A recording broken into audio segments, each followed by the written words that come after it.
இன்னைக்கு இவ்வளவு காசு போட்டு புதுசா ஒருத்தனை வாங்கியிருக்கோம். அது என்ன நான் சொல்றேன். இன்னைக்கு நம்ம வீட்டுல கெடா வெட்டுன்னு சொல்லியிருந்தேன் இல்லையா, அதுக்காக நேற்று நைட்டு தஞ்சாவூர்ல இருந்து கிளம்பி காலைல வீட்டுக்கு வந்தாச்சு. வீட்டுல எல்லாம் சீக்கிரம் இருந்து கோயில் போயிட்டு வந்துட்டாங்க. நான் கொஞ்சம் லேட்டா தான் இருந்துச்சேன். கோயில்ல இருந்து கிளம்பி வீட்டுக்கு போனோடனே பொங்கல் கொடுத்தாங்க. இன்னைக்கு நமக்கு நேரடியா மதிய உணவு தாங்க. அந்த சக்கரை பொங்கலை சாப்பிட்டு வெளியே வந்து பார்த்தா தான் தெரியுது, சிம்ரன் நல்லா குஷியா அங்கிட்டு இங்கிட்டு பாத்துட்டு இருந்தா. அது ஒன்றும் இல்ல, இன்னைக்கு சமையல் ஃபுல்லா நம்ம வீட்டுக்கு வெளியே தான் நடக்குது. கொஞ்ச நேரம் வெயிட் பண்ணா மாஸ்டர் சுக்கா பண்ணி முடிச்சிட்டாரு. சரி இதுக்கு மேல ஏன் வெயிட் பண்ணுன்னு சொல்லிட்டு நானும் எங்க அப்பா ஃப்ரெண்ட்ஸ் எல்லாம் சேர்ந்து ஒரு 2 பிளேட் டேஸ்டிங் பண்ணோம். சும்மா சொல்லக்கூடாதுங்க, அவ்வளவு அருமையா இருந்துச்சு. அடடே சுக்காவே எப்படி இருக்கு, அப்ப பிரியாணி எப்படி இருக்குன்னு யோசிக்கிறதுக்குள்ள பிரியாணி ரெடி ஆயிருச்சு. அந்த நெய் எடுத்து பிரியாணி மண்டை மேலேயே ஊத்தி அந்த தம்மு உடைச்சாங்க பாருங்க, அவ்வளவுதான். மறுபடியும் 2 பிளேட் சாம்பிள். நண்பர்களே, சமையல் ஃபுல்லா முடிஞ்சது. நம்ம மேல் வீட்டுல இருக்கவங்க கீழ் வீட்டுல இருக்கவங்க எல்லாம் நமக்கு ஹெல்ப் பண்ணாங்க சாப்பிட்றதுக்கான இடம் அரேஞ்ச் பண்றதுக்கு. என் தம்பி அவன் ஃப்ரெண்ட்ஸ் எல்லாம் முதல் பந்தியில உட்காந்து ஆரம்பிச்சிட்டாங்க. நம்ம டேஸ்ட் பார்த்தே 4 பிளேட் விட்டனால பெருசா பசி இல்ல. எல்லாரும் சாப்பிட்டு முடிச்சதுக்கு அப்புறம் தான் பந்தியில வந்து உட்கார்ந்தோம். இருக்கேன் தயிரை பக்கத்துல வேணா பிரியாணி மேலே வச்சுட்டு போயிட்டான். அப்புறம் நானும் எங்க அப்பா ஃப்ரெண்ட் எல்லாம் உட்காந்து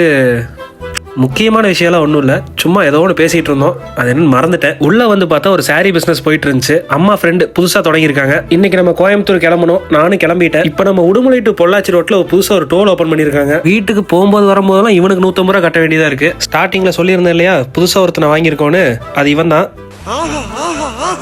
ஒளி வந்து விட்டது. 3 கண்ணு வச்ச போன் வாங்கணும்னு ரொம்ப நாளாவே ஒரு ஆசை. எப்படியோ இப்ப நடந்துருச்சு. நம்ம பழைய போன்ல இருந்து புது போனுக்கு டேட்டா எல்லாம் டிரான்ஸ்ஃபர் ஆகி முடிச்சாச்சு. நம்மளும் பில்லு வாங்கி கிளம்பியாச்சு. நாளைக்கு சந்திப்போம் நண்பர்களே.